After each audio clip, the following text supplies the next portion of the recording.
Boa noite, gente. Estamos fazendo o teste aqui.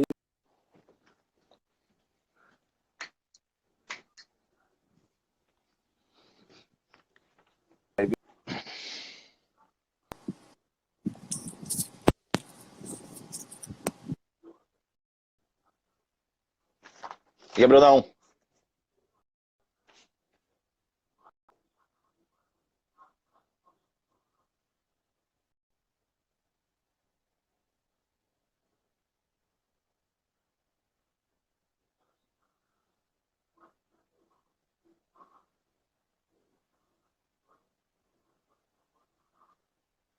Alô?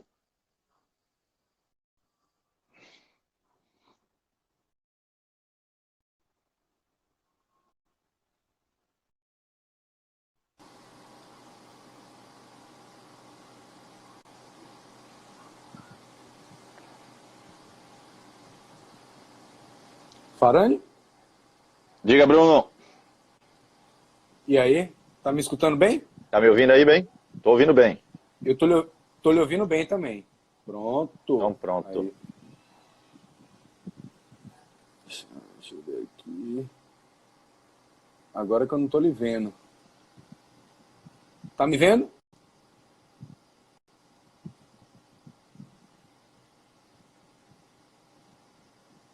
Estamos aqui só no teste, pessoal. Farani?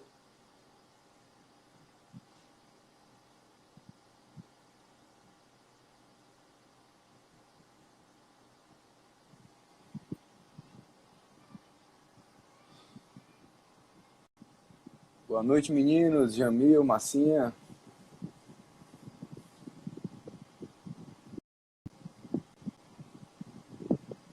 Deixa eu só ver se Faranix entra aí. Ele entrou e depois...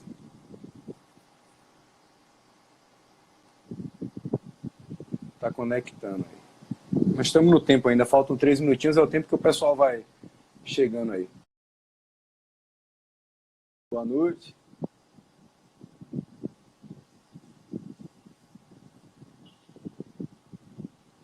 Grande Jamil.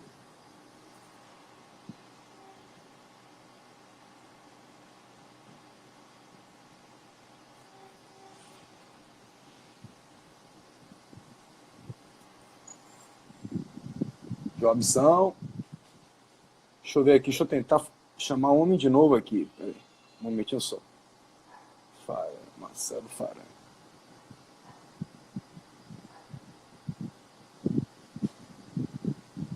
Travou tudo, foi?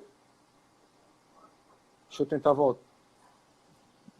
Agora. E aí, Brunão? E aí, mestre Farani, beleza? Me escutando bem? Sua imagem tô escutando bem. Sua imagem tá travando um pouco. Como é que tá a minha aí? A sua tô lhe vendo bem. A minha tá achando Então, estranho, né? beleza. Tá, de vez em quando.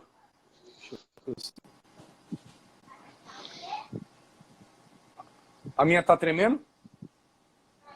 Não, Tá não tava conseguindo me tremendo não. visualizar aí? Tô conseguindo. Pronto. Você saiu, não tá, papai? Papai, você não tá. Pessoal, Já voltei. boa noite, né? Ainda faltam alguns minutinhos. Queria depois... Vocês estão conseguindo ouvir bem a minha Farani? E visualizar bem a gente? Se tiver baixo, se não tiver conseguindo escutar, por favor, sinaliza aí pra gente. Se a imagem e o som tá legal.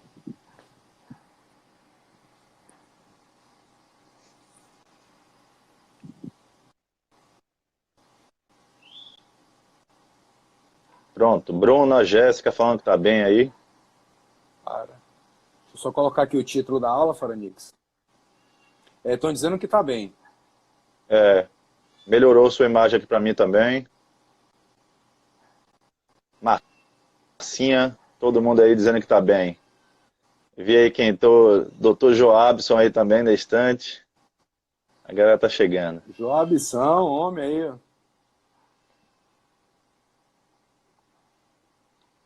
Aí, Joabson aí. O título ficou aí, Faranix? Você viu se ficou? Tá aparecendo Apareceu o título? agora, mas não ficou fixo. Ações do fisioterapeuta para enfrentar a cor. Vê se você consegue deixar ele fixo o texto.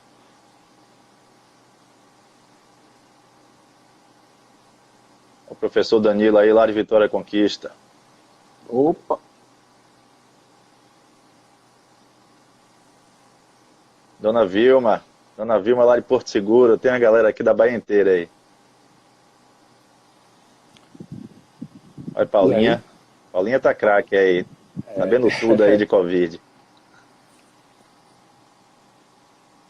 Ficou fixo, Arani, será? Não? O texto, até agora não. Vamos começando, né? Vamos começando. Tá no horário, né? Deixa eu só botar aqui nosso esqueminha aqui. Então, gente, Pessoal boa Teixeira noite. de Freitas. Vai lá. A turma chegando aí, né? Vamos se apresentar. Vou me apresentar Vamos lá. primeiro, depois Faranix. A gente criou um esquema aqui para estar seguindo, né? Mas conforme as perguntas que vocês façam, a gente vai dando as pausas para responder, tá bom? Então, eu sou Bruno Prata, né? Sou membro da Câmara Técnica de Terapia Intensiva, juntamente com Mônica Lajana, Daniel França e Arthur Batista. Arthur Batista é o coordenador. Eu sou professor da Federal e da UNEB, né?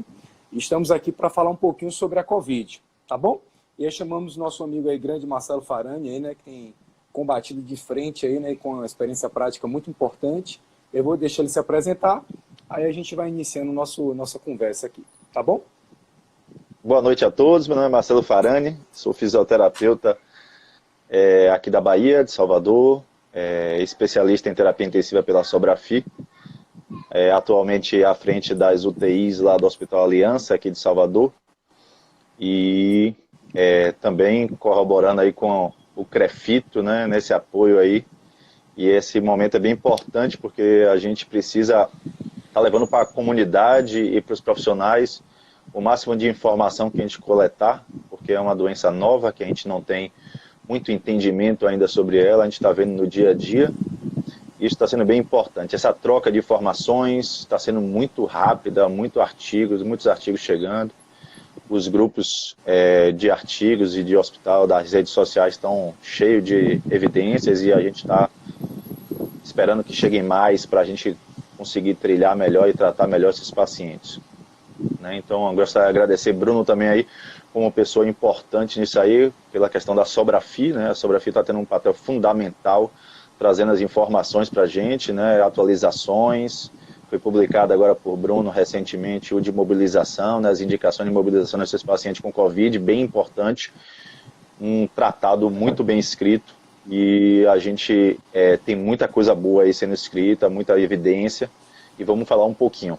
Bruno vai iniciar, vai falar um pouco sobre o que seria a Covid, a classificação, né, sobre a questão da responsabilidade social e profissional em relação à curva, né, de ascensão dessa doença. E vamos lá. Vamos lá, né? Então, realmente, parabenizar o CREFITO 7, né, que está atuando, também ajudando, né? Como o Farani falou, precisa de uma força conjunta para enfrentar esse problema aí, nessa doença que tem impactado bastante a nossa vida. E a Sobrafi, acesse o site da Sobrafi, tem muitos materiais interessantes, né, para ajudar no direcionamento das condutas, né, feito por vários colegas de todo o Brasil. Tá bom, gente? Eu tentei aqui botar alguns slides aí, Farani, né, mas acabou que a gente, né, live é meio complexo, né? É minha segunda live que tenho feito, mas a gente vai tentar falar um pouquinho. Então, assim, a Covid, né, é uma síndrome respiratória aguda, severa, e ela vem do coronavírus, né? E ela já é a terceira forma grave. Eu tentei até mostrar o slide, né? Existiu a primeira, né, a síndrome respiratória aguda, a SARS, em 2002, que ocorreu na China, e ela tinha uma taxa de mortalidade de 10%, só que ocorreu em poucos casos. Em 2012, teve a MERS, né, que é a síndrome respiratória do Oriente Médio, que ocorreu lá na Arábia Saudita, e que já teve uma mortalidade maior, 37%, já foi maior, mas porém não afetava tantos pacientes.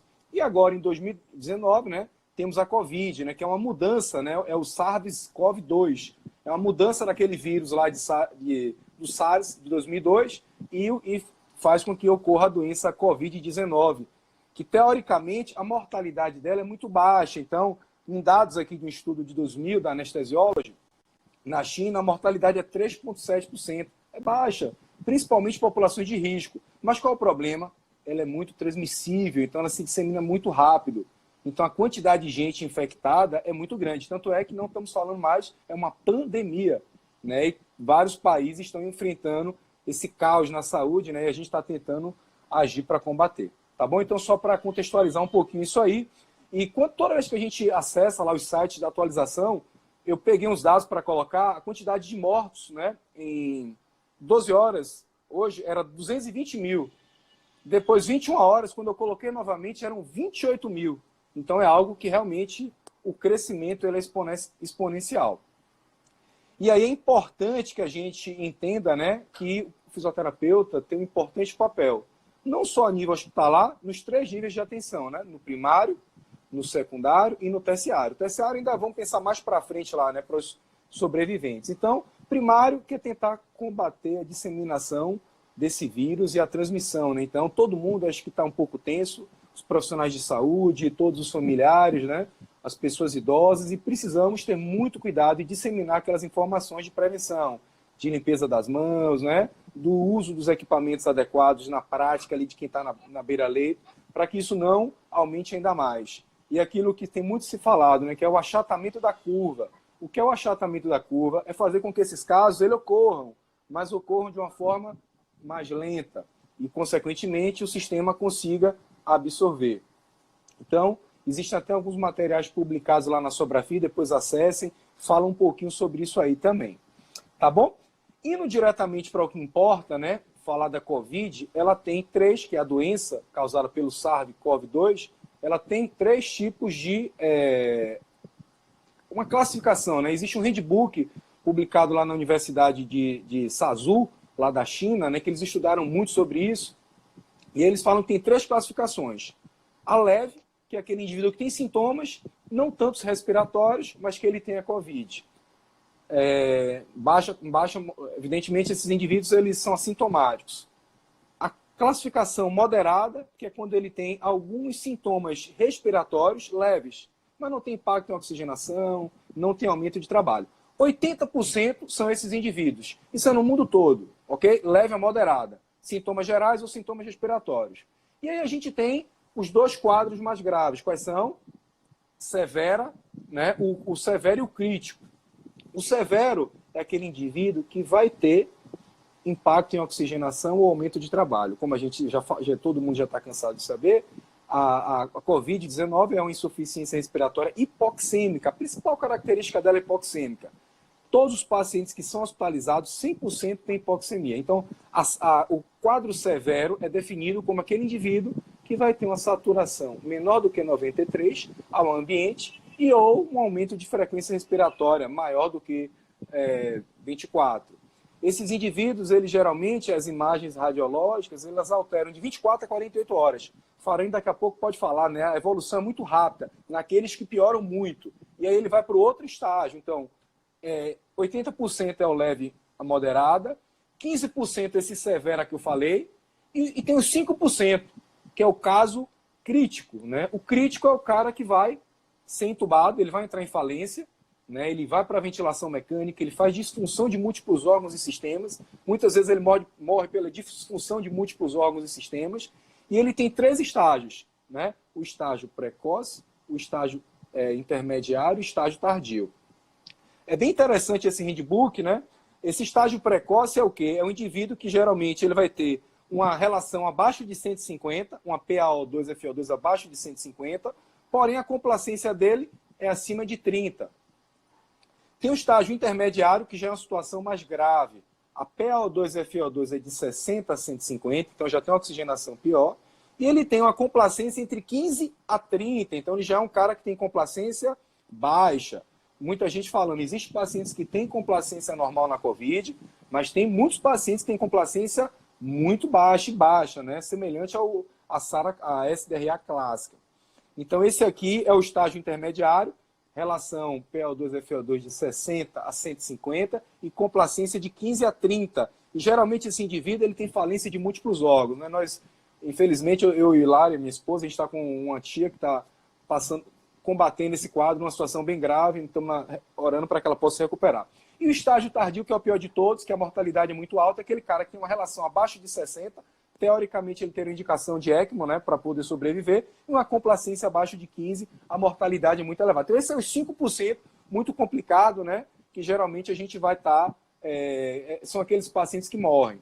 Então, de uma forma de classificação, eu achei essa classificação muito interessante e didática. Leve, sintomas gerais; moderada, sintomas respiratórios; severa, impacto em oxigenação, mas relativamente estável, pode até reverter com oxigenoterapia, mas pode evoluir em 24 a 48 horas com alteração radiológica; e o caso severo, que é quando ele tem falência respiratória e disfunção de múltiplos órgãos e sistemas. E é esse que é o paciente que, teoricamente, a gente vai ter que ficar bem atento para poder tentar, de alguma forma, minimizar o impacto.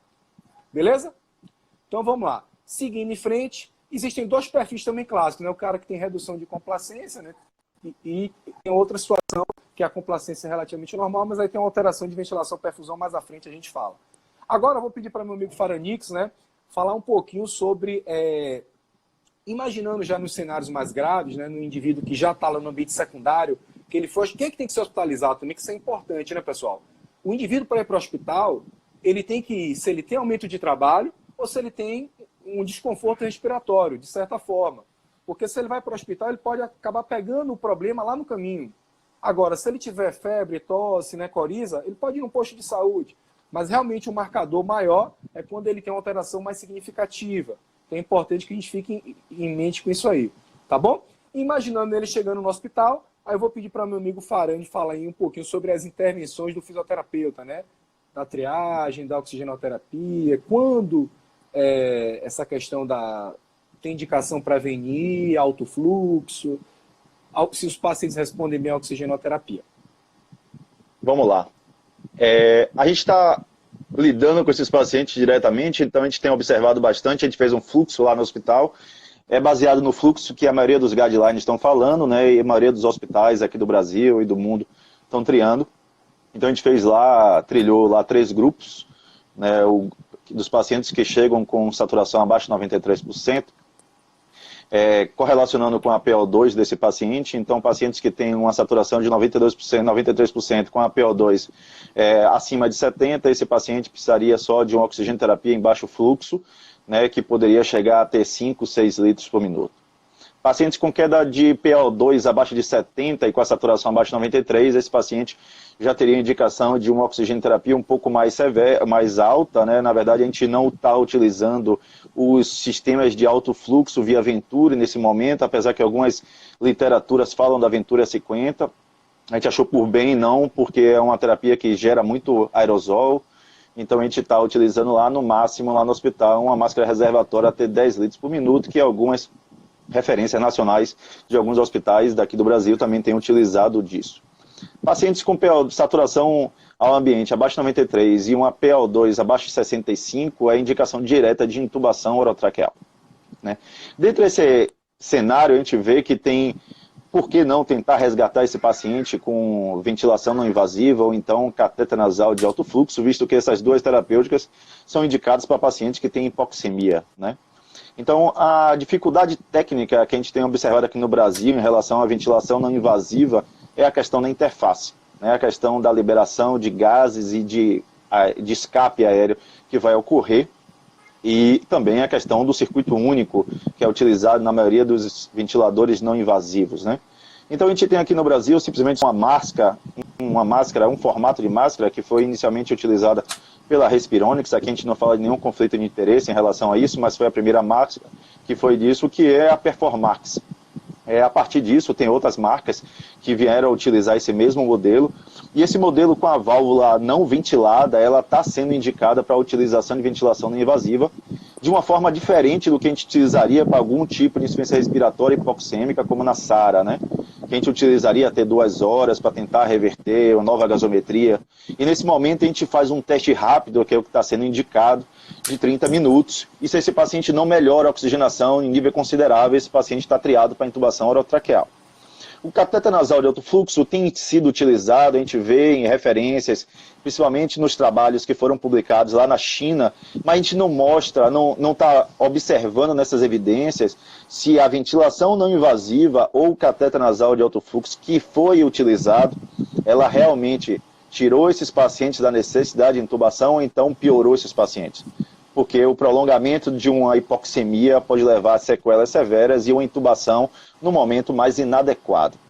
Então a gente leva um contexto aí nesse momento de dúvidas em relação ao catéter nasal de alto fluxo.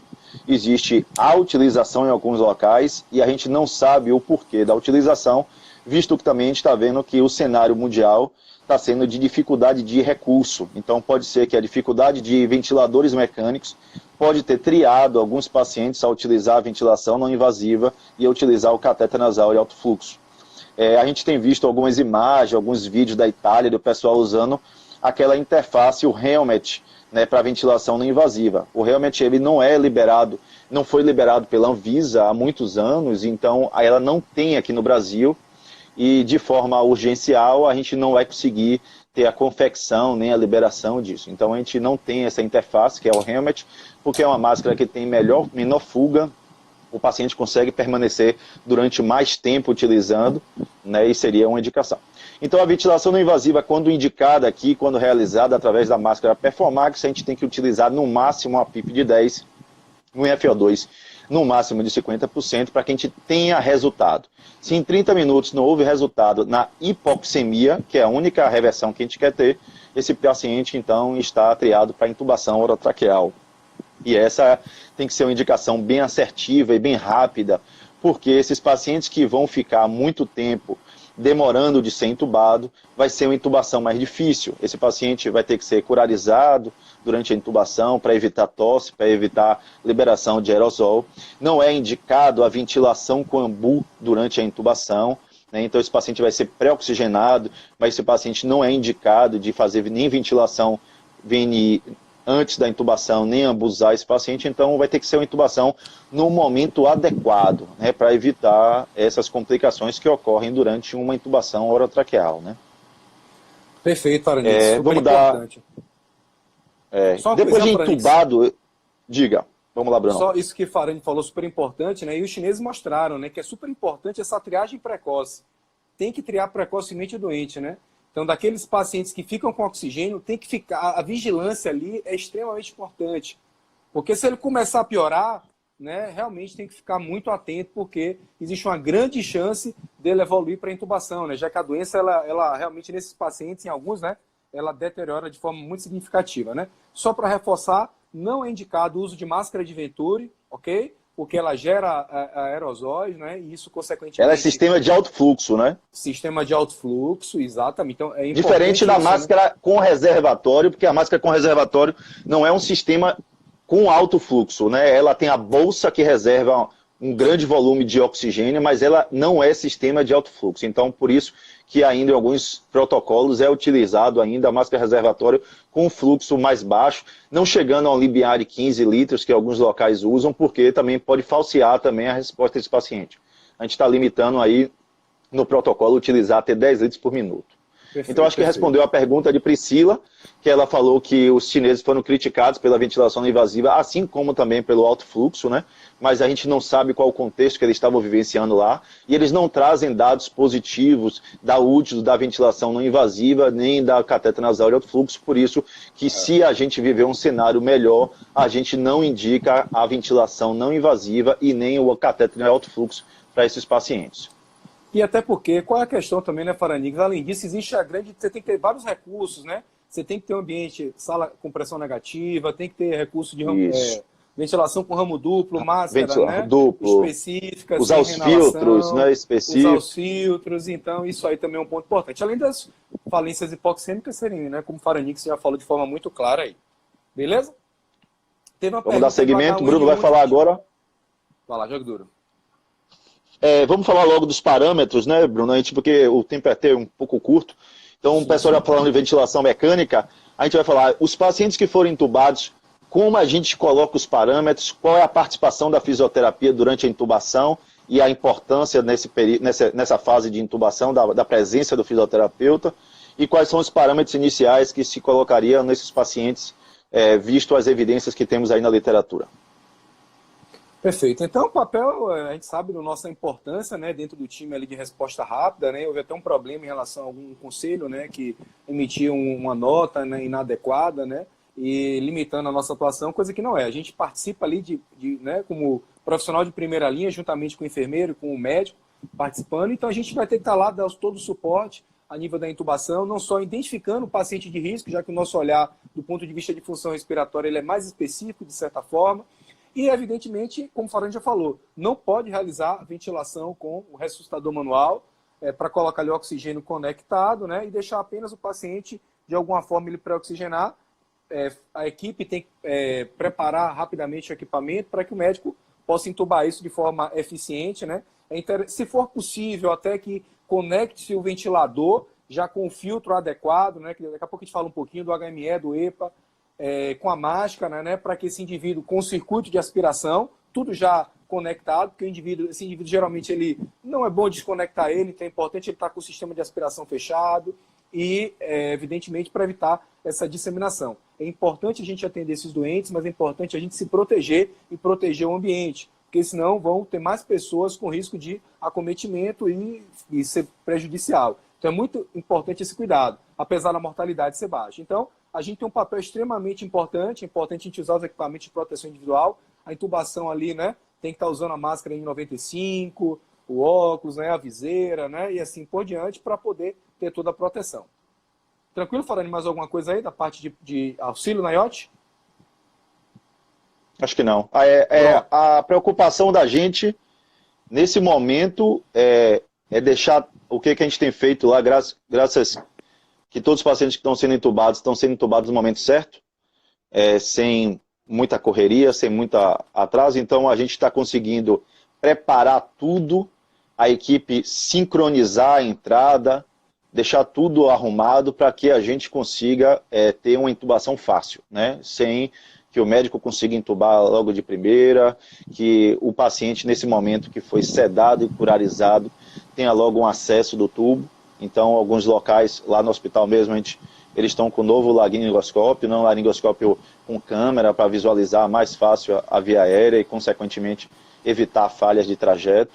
E, nesse momento, a equipe toda está parametrizada, né? Está todo mundo com a máscara N95, com protetor visual, gorro, avental impermeável, luvas, proteção para calçado, né? Então tem que ter todos os EPIs possíveis para evitar a disseminação nesse momento, né? E objetivamente, critérios objetivos de intubação, né? O cara usando oxigênio, né, acima de 5 litros e uma frequência ali acima de 24, 28, né? De alguma forma ele já tem um critério importante. E já, né, o tempo é curto, vamos mudando o segmento, né?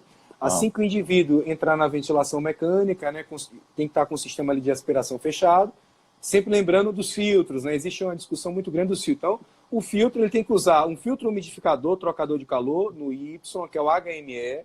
Se esse HME ele for, né, ter uma eficiência de filtração de 99,99, né, para vírus, né? Às vezes ele tem HME, mas ele faz esse aspecto de filtrar, tem essa eficiência, ou ele é o HME-F. Então, nessa situação, você basta usar apenas ele, não precisa de nenhum outro filtro, porque ele umidifica e troca calor e ele faz a proteção contra os vírus. Se ele for apenas trocador de calor, é necessário colocar um filtro EPA, um filtro de barreira lá no ramo exalatório. Isso é super importante para evitar a disseminação do circuito. Então, resumindo, HME trocador de calor, se ele for apenas isso, tem que colocar o EPA no ramo exalatório. Se for HME-F, né, que tem as duas funções, não precisa dos dois. Do ponto de vista de estratégia protetora, teoricamente tem dois perfis nessa situação.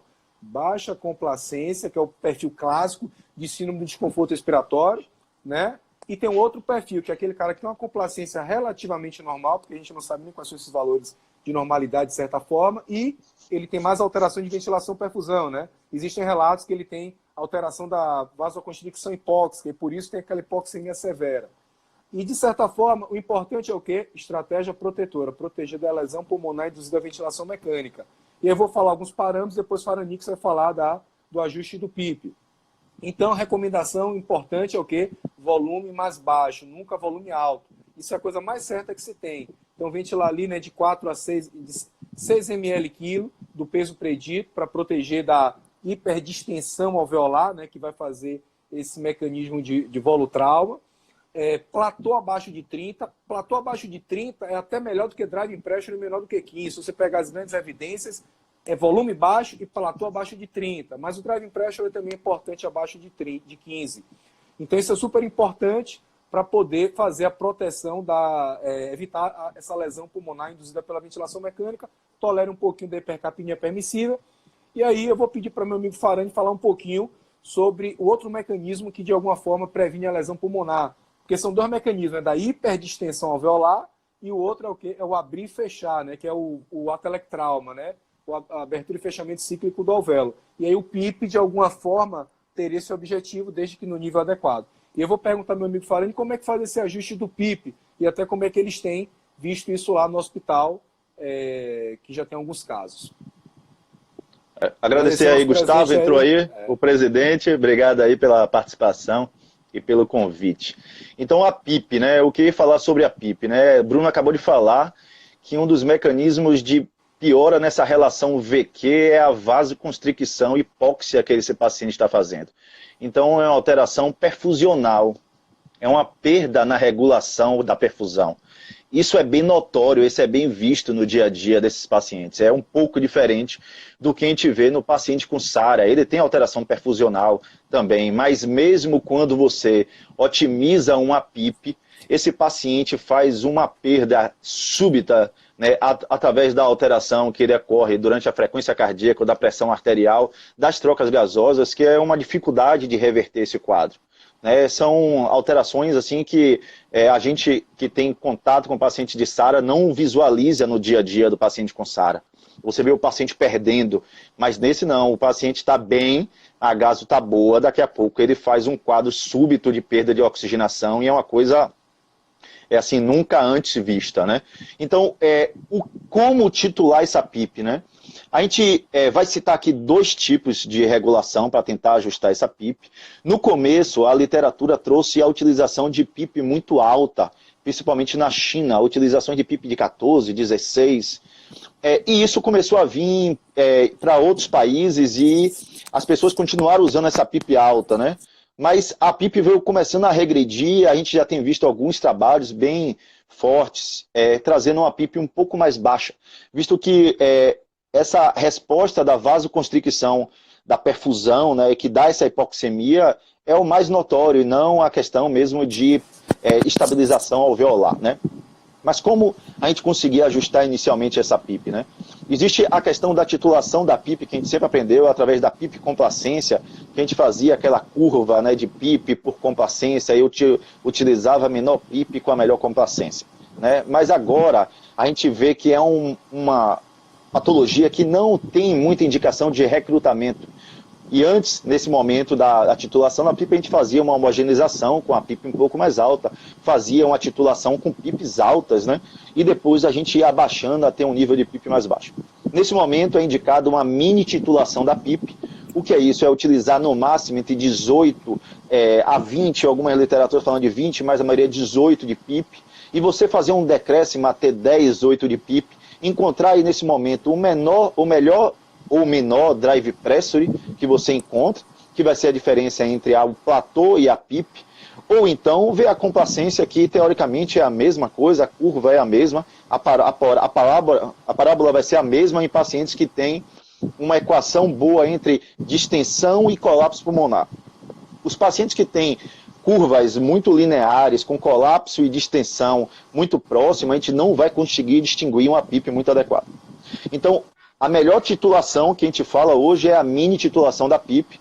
Você coloca o paciente no modo VCV, não utilizar o modo PCV, como algumas pessoas estão utilizando, botar no modo VCV, com 6 ml por quilo, fazer uma curva, né, de PIP decrescente, né, de PIP de 18 descendo, vendo qual é o melhor drive pressure ou menor drive pressure para que tenha esse volume mantido, né, desse paciente, e você consegue aí distinguir qual é o melhor ponto de PIP a ser utilizado. A gente tem utilizado hoje lá, nos pacientes que entraram agora mais cedo na ventilação mecânica, uma PIP em torno de 10, 12 de PIP. Chegamos a usar no começo, em alguns pacientes, uma PIP mais alta, de 16, 14 de PIP, mas a gente está observando que a PIP de 12, 10 é uma PIP boa, que a gente tem encontrado no perfil de paciente. Nosso perfil de paciente, foi o que o Bruno falou, são pacientes que têm uma boa complacência. Então, são pacientes que estão evoluindo ainda com boa complacência. É um perfil diferente, né? Porque tem dois tipos de perfil: perfil dos pacientes com baixa complacência e perda de oxigenação, e o que tem perda de oxigenação com boa complacência. Esses com boa complacência, você consegue manter um drive pressure um pouco menor, um platô menor, então você consegue manejar melhor essa ventilação desse paciente. E a outra forma de ser utilizada é usar as tabelas que são utilizadas nos artigos do ARDS-NET, que foram recomendados a utilização dela. Ela tem duas tabelas: a tabela de low PEEP com high FO2, né, então é baixa PEEP com alta FO2, e a outra tabela que é a tabela de alta PEEP com baixa FO2. Nesse contexto, não em SARA, porque SARA é indicado a tabela de low PEEP com alta FO2, mas no contexto de COVID está sendo mais fortemente indicado a utilização da tabela de high PEEP com baixa FO2. Essa tabela é generalista, ela não é individual como a titulação da PEEP. Então, numa situação que você não consiga fazer a mensuração da mini titulação da PEEP, você utilizaria então a PEEP através da tabela do high PEEP.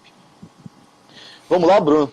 Vamos falar um pouco agora sobre prona, né? Esse tema ficou comigo também. Eu fiz uma live segunda-feira falando sobre prona, ou sobre COVID, e naquele momento eu falei que eu não tinha nenhum paciente que a gente tinha pronado. De lá para cá, dessa semana, a gente já começou a pronar os pacientes, né? Eu vou dizer para você que essa alteração que a gente observa, que gostaria de observar o ganho, seria pela alteração da VQ que a gente vê, né, da questão que a gente vê na SARA. Nesse momento, a gente vê que é mais uma alteração perfusional do que uma alteração de ventilação nesses pacientes, né? E a gente vê que tem um benefício limitado ainda da prona nos pacientes que a gente tem utilizado. A gente só usou em 2 pacientes até agora, a prona. Os pacientes ainda estão no protocolo de prona, então. Eles estão respondendo um pouco à prona, né? É claro que esses pacientes, como o Bruno falou, eles têm disfunções de múltiplos órgãos, então são pacientes que estão fazendo diálise, são pacientes que estão precisando correr atrás de um balanço hídrico mais adequado e melhorar também a questão hemodinâmica desses pacientes. Então são pacientes que às vezes o manejo não é só simplesmente a prona, é um manejo também multifatorial. A indicação e única indicação para a prona que a gente tem na literatura é a relação PO2-FO2. Então, relação PO2-FO2 abaixo de 150 para SARA é indicado para a prona, e dentro do fluxograma que nós estamos utilizando, também a gente está seguindo esse parâmetro. Relação PO2 abaixo de 150, a gente já dispara, então, a questão da prona. A prona tem uma correlação muito íntima com o momento da doença, né? Então, pronar um paciente muito tardiamente, a gente não vai ter muito benefício, né, como outras técnicas também que devem ser utilizadas logo no início da doença. A gente já vê que pacientes que têm uma piora de oxigenação ao longo do tempo, já tem associação com PAV, já tem associação com Ville, já tem associação com alterações renais, necessidade de hemodiálise. Então, é multifatorial, né? É uma questão que a gente precisa abranger também aquele paciente para ver o que a gente consegue otimizar.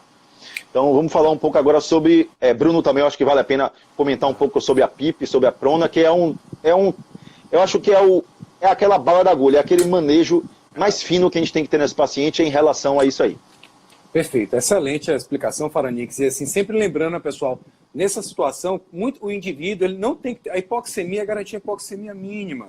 Existe o termo hipercapnia permissiva, existe o termo também atelectasia permissiva. Então, é manter uma oxigenação ali basal, o indivíduo com PaO2 acima de 60, saturação acima de 90, naquela fase muito aguda, muito grave, porque é isso que vai garantir que não tenha uma inflamação ainda maior. Porque senão ele tem uma inflamação sistêmica, né? Às vezes o pulmão fica até estável, ele morre por outras situações. Então tem que ter esse entendimento também. Então, manter uma hipoxemia mínima ali, garantir a estratégia protetora.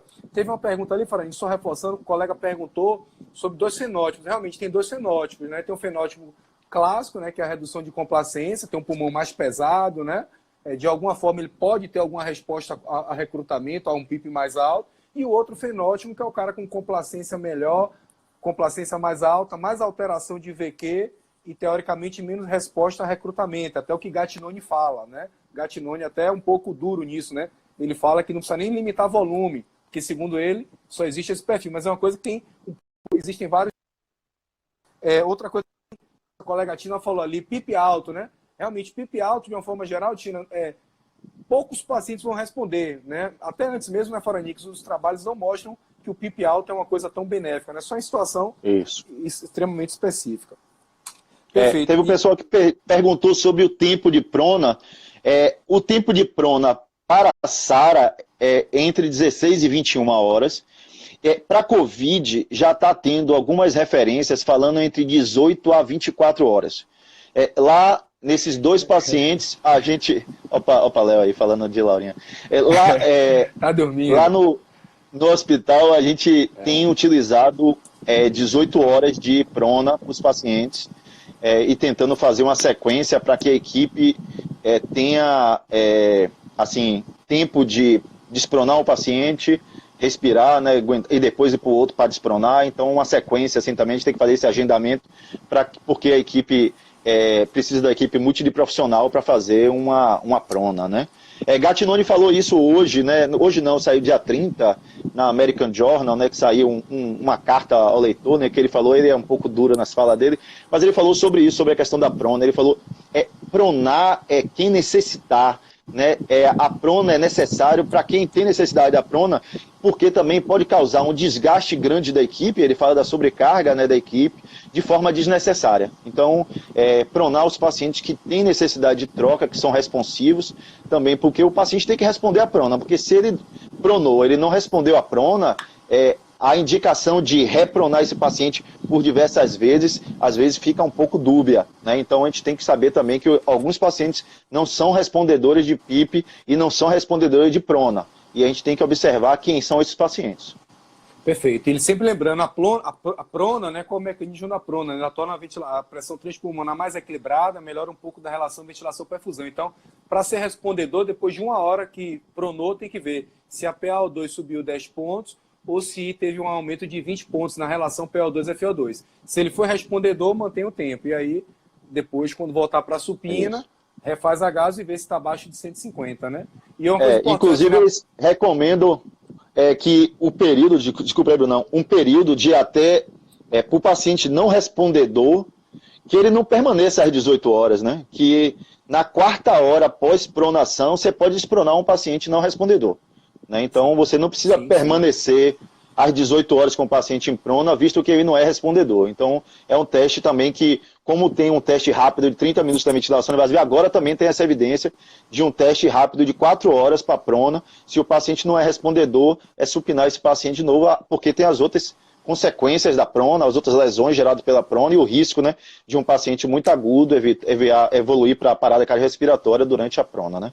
E é importantíssimo treinar a equipe, né, Faranix? A equipe treinar a equipe. Treinamento Se você de equipe. treina a equipe, não é um mecanismo complexo para fazer a prona. Juntando a equipe, enfermeiro, médico, fisioterapeuta, dá para fazer. E não é um tempo tão absurdo assim, é só ter o cuidado. Então, é importante que as equipes treinem. Quem não tem muita experiência, junta a equipe, pega os vídeos. Tem um material lá da Sobrafi que tem várias coisas escritas aí com os vídeos. Então, é importante estar fazendo isso aí. Beleza? Para garantir a segurança da técnica mesmo. E isso salva vidas. Antigamente, o pessoal só queria recrutar e não fazia prona. E a prona, teoricamente, tem mais evidência do que o recrutamento. Como mais evidência do que o recrutamento. Perfeito, Faranix. Agora eu falar sobre recrutamento, né? Isso. É isso? Então, isso, assim, recrutamento. Né, o recrutamento, a gente sabe, né, que o recrutamento tem caído muito por terra, né, assim, pela ausência de benefícios. De forma rotineira, nunca fazer. Né? A recomendação atual é não fazer recrutamento de forma rotineira. O recrutamento hoje em dia é mais um resgate. Ou seja, você já fez a estratégia protetora, já ajustou o PIP, pronou naquele indivíduo que tem critério, mesmo assim o cara não está respondendo, está com hipoxemia absurda, né? Eu entendo que um FI acima de 60 e uma PaO2 abaixo de 60, uma saturação abaixo de 90. Então ele vai morrer. Então entre ele morrer e eu fazer um recrutamento para poder resgatar, eu já tive situações que eu vivenciei isso. Você recruta e o cara, uma vez só, ele volta para um basal que de alguma forma consegue dar continuidade. Então tem que ter muito cuidado com isso. Então o recrutamento inicialmente não é indicado, somente em situações extremamente de grande hipoxemia. Só para reforçar, o recrutamento é indicado, não é indicado aquele recrutamento escalonado. Então aquela sociedade, né, de cuidado respiratório, de cuidado pacientes críticos, recomendou que é para fazer de forma tipo o CPAP, o que ela recomenda é o CPAP de 40 por 40 segundos. né? Então, só para... Isso também é algo importante. Existem várias recomendações, né? Porque é muita evidência que tem saído, né? Então, cada hora cita-se uma coisa. Mas a Sociedade de Cuidado Crítico, né? Europeia também, ela relata que seja feita com CPAP de 40 situações extremamente pontuais. Muito bem. Então é isso. O recrutamento ele já tem tido uma baixa evidência ao longo do tempo, né? O trabalho ARTS é um trabalho que acabou trazendo essa insegurança dos pacientes que foram recrutados naquele step, num formato de stepwise, né? De escalonamento, né? De PIP.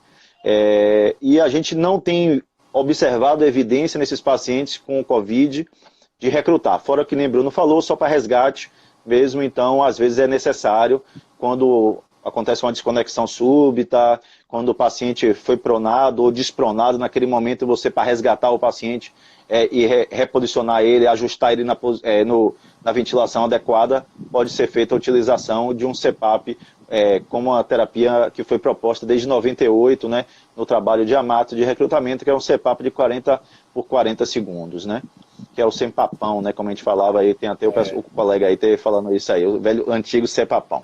Então vamos falar um pouco sobre desmame, né, a gente não tem ainda aqui no hospital, infelizmente aqui dentro do N que a gente está trabalhando, dessa coorte que a gente está trabalhando, a gente não tem ainda pacientes que conseguiram evoluir para extubação nem foram desmamados.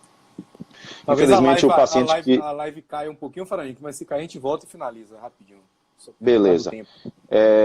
Se for necessário redução da PIP, vai ter que ser de uma forma bem pontual, né? A gente tem visto isso, que baixar a PIP subitamente, o paciente está ótimo, a relação está de 400, estou com PIP de 14, baixo para 10. É o terror, o paciente perde 200 pontos de PIP num segundo. E para você resgatar isso é muito difícil. Então, faça um protocolo, em cada serviço tem que seguir o seu protocolo. O protocolo da gente está, assim, bem, vamos dizer assim, a gente teve um cuidado muito grande por a gente ter vivenciado isso, né? Então a gente está baixando a PIP de 1 em 1 centímetro de água, né? Respeitando um máximo de redução de 2 centímetros de água de PIP nas 24 horas, né? Então a gente está fazendo esse protocolo porque a gente já observou na casuística da gente uma perda de PIP muito rápida. O colega botou aí agora, Jamil botou agora, PIP de 2 em 2 centímetros e 8 em 8 horas. Isso aí é para SARA, isso não é para Covid. Se você for tratar esses pacientes, você vai observar que se você baixar, como a gente fala aí, de 6 pontos de PIP num dia, esse paciente vai sair de uma relação de 250 e vai para 100 facilmente. Então a gente tem que ter muito cuidado, né? Então reduz essa PIP de forma bem gradual. A gente chegou até deixar um paciente bem próximo da extubação, mas infelizmente esse paciente evoluiu para outra complicação, ele fez um AVCH e acabou indo a óbito, mas foi um paciente que a gente conseguiu desmamar, e mesmo a PIP entre 10 e 5, para a gente desmamar, foi um sufoco. A gente descia a PIP de 1 em 1, e às vezes, tá excelente, baixa 2. Quando baixava 2 pontos de PIP, a oxigenação caía muito rapidamente. Então é reduzir também esse paciente gradativamente. A gente confeccionou lá no hospital, está chegando agora um acrílico, né? Que é uma tenda que é para evoluir a extubação do paciente aí dentro, porque a extubação é um momento que vai gerar muito aerossol também, né? Já existem alguns vídeos também circulando com saco, né? Que o paciente é colocado dentro para evoluir a extubação, mas a gente confeccionou essa caixa de acrílico com a entrada de 2 mãos, você consegue entrar os seus braços e evoluir a extubação ali para minimizar a dispersão desse aerosol no ambiente, né? Então é isso que a gente tem falado de desmame nesse paciente. É uma coisa Vou falar agora só para Bruno. completar, Faranix, rapidinho, tem até um dado, né? Saiu na New England, você vê que tudo é Covid hoje em dia, né? Um trabalho publicado na New England, que é uma das revistas mais importantes, né, da área de saúde, com 24 pacientes, uma série de casos, né? E é interessante esse relato de casos, porque dos 24 pacientes, os crítico, 50% morreu. 50 né? morreu. 50 morreu. Morreu, Foi em exatamente. Seattle, foi nos Estados Unidos. Foi em Seattle, exatamente. E dos estubados eu peguei uns dados interessantes. dos estubados, né, dos 6 que foram estubados, o primeiro que foi estubado foi com 8 dias, ou seja, é um indivíduo Isso. que vai ficar em ventilação mecânica prolongada. Vai ficar muito Ok? tempo. Esse Muito tempo. Muito tempo, né? E ele fala também que os indivíduos que foram estubados variam de 23 a 88 anos, ou seja, idade não é o ponto principal. E só lembrando, né, que nesse Isso. processo de desmame, né, o tubo T realmente não existe superioridade sobre o PSV, mas mesmo que se quisesse, devido à questão do aerossol, é algo bem complexo, né? Não deve ser feito, né, Isso. Faranix? É não recomendado, E né? não é recomendado. Tudo que for gerar aerosol não é recomendado. O colega perguntou de VNI pós-extubação. Né? A gente chama atenção aqui nesse momento porque existe uma divergência na literatura ainda, dizendo depois de 14 dias o paciente ele já está curado, então ele não vai mais ser contaminante, ele continua contaminando.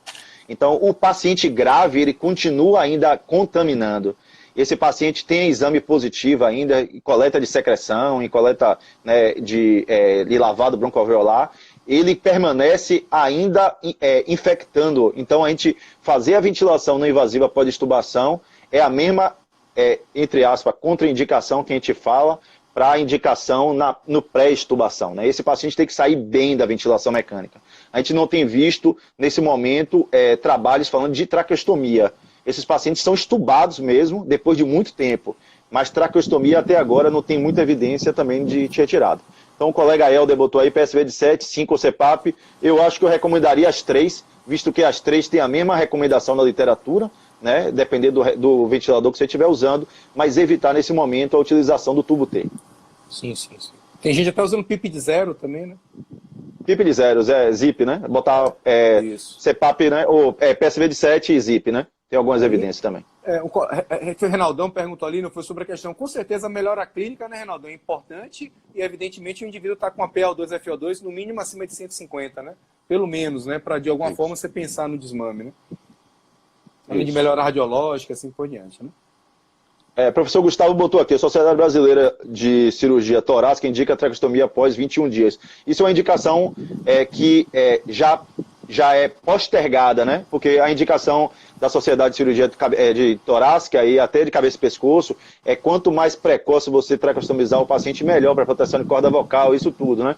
Em relação a outros pacientes. Mas no caso de Covid, a gente está postergando essa traqueostomia, ele já indica aí 21 dias e alguns relatos de extubação até 30 dias lá na Europa, né? E lá na China, com paciente de ventilação mecânica e não foram traqueostomizados, né? Vamos falar um pouco sobre mobilização. Bruno escreveu agora uma recomendação muito legal, muito bem escrita, junto com o Flávio Maciel, pela Sobrafi. A gente vai falar um pouco sobre mobilização desse paciente. Como mobilizar, o que mobilizar, o perfil do paciente que vai estar dentro da terapia intensiva e o perfil do paciente também que vai estar dentro do ambulatório ou das enfermarias, que são pacientes que são um perfil um pouco melhor, com a classificação que a gente falou no começo. Realmente, né? Além da atribuição nossa dentro dos aspectos da função respiratória, a gente tem a nossa atribuição na função do aparelho locomotor e, evidentemente, é um momento muito delicado, né? Vai depender muito da demanda do profissional. A gente sabe que nesse momento é um momento que as equipes estão até se reajustando, ainda não chegou no pico, esperamos que, né? Vamos pensar positivo para que não gere o caos que, né, existe em alguns países, mas a prioridade a gente vai ter que ter o cuidado da parte respiratória, né? Mas a depender de como esteja a nossa situação naquele dia, a gente deve exercer o nosso papel, né, importantíssimo, dentro da mobilização precoce. Os protocolos, em si, tem que ter a particularidade de evitar contaminação, mas segue uma sequência. Então, a gente até colocou uma proposta lá de protocolo, né? O paciente, inicialmente, é prevenir dano, manter amplitude de movimento, né? Posicionamento para evitar pneumonia, e, evidentemente, à medida que o indivíduo vai melhorando o aspecto inflamatório, você pode fazer uma eletroestimulação para preservar o músculo e assim por diante, à medida que ele vai acordando, você vai trabalhando os outros aspectos de mobilização, de rolar no leito e assim por diante. Nos pacientes mais estáveis, ver quem realmente precisa, que existe o contato físico. Se é um indivíduo mais independente, realmente tem que ver se ele precisa de fisioterapia. Acho que é até o momento para a gente rever quem são os pacientes que precisam ou não, né, dessa fisioterapia beira-leito ali o tempo todo, né? Para proteger também o profissional. E a gente tem que ter sempre os cuidados de segurança, né? Avaliação da reserva cardiovascular, da reserva respiratória, isso é super importante. Nos pacientes com SDRA, que já tem muitos mais estudos, tem doentes que ficam com alterações até 5 anos após a internação. Então, esses doentes, eles vão precisar muito dos cuidados da fisioterapia, não só agora, nesse ambiente, os que sobreviverem no aspecto motor, mas também, né, vão precisar, provavelmente, por longo tempo de reabilitação a nível domiciliar, a nível de clínicas de deshospitalização, porque isso vai ser extremamente importante. E tem que ter todo o cuidado com o aspecto da contaminação. Acho que esse é o grande ponto também. Se vocês quiserem, depois vocês podem ter um material lá, eu posso enviar para vocês, tem lá no site da Sobrafi, e a gente pode discutir um pouquinho mais. Vamos lá. Tem algumas perguntas interessantes que ocorreram aqui. O professor Jailson aqui, né, fez um comentário: se os pacientes vão permanecer muito tempo em ventilação mecânica, o risco de falhar acaba sendo grande. É possível treinamento muscular para esse doente? A única coisa que eu falaria, Jailson, quanto à questão, não tem evidência, eu não vi evidência ainda sobre treinamento muscular respiratório nesse perfil de pacientes. A gente tem uma evidência não tão forte do uso do treinamento muscular respiratório dentro da terapia intensiva, né? É uma coisa que a gente fica correndo atrás, o fisioterapeuta busca isso, né? A gente quer essa resposta, mas eu acho que ainda é o formato do treinamento que ainda não foi adequado. Mas eu concordo que o treinamento muscular respiratório vai ajudar esse paciente num certo momento. Mas desconectar um paciente para fazer uma terapia espontânea que vai liberar gás para aerosol, para ambiente, nesse momento é a mesma contraindicação que a gente daria para a ventilação não invasiva, né? Então eu ficaria um pouco limitado à utilização do treinamento. É claro que, salvo pacientes que vão ter que ser tracostomizados, que vão evoluir para um desmame quase que impossível, né? A gente não vai ficar só treinando esse paciente conectado à ventilação mecânica, PSV de 7, durante 24 horas, porque mesmo pelo protocolo que a gente utiliza, depois de 24 horas de ventilação mecânica, esse paciente tem que ser desconectado para treinamento, né? Então, em algum momento, ele vai ser desconectado para treinamento. Aí ele vai entrar nesse viés. A gente vai treinar ele com filtro, né? A gente vai ter que botar um filtro para treinar. Acabou agora? Mas acho que está online ainda, né? Tá ok. Tá ok? Então, a gente vai precisar treinar esse paciente, possivelmente, eu acho que sim. Né? A gente vai ter que ver as evidências, que a gente não tem esse perfil de paciente ainda aqui com a gente, mas espero que chegue essa resposta para a gente, nesse paciente que foi tracostomizado, que vai evoluir para um desmame difícil, a polineuropatia associada, a parte motora que o Bruno falou que entrar, a gente tem que entrar com a eletroestimulação nesse paciente no momento adequado. A gente tem que entrar com mobilização do doente crítico nesse paciente. A gente tem medo do contágio, isso é fato, a equipe toda tem medo. O medo está diante de nós nesse contexto, mas a gente tem que tentar auxiliar esse paciente nesse momento. É claro que com todas as proteções possíveis, com todos os EPIs necessários para que a gente faça de forma segura, primeiro para a gente e depois para o paciente. Né? Então a gente tem que pensar na nossa segurança, porque senão a gente não vai conseguir auxiliar e ajudar outros profissionais, outros pacientes também nesse contexto, né? Perfeito. Tem mais Só pergunta complementando aqui. o que o Farani falou. Vai lá, Bruno. Faranix?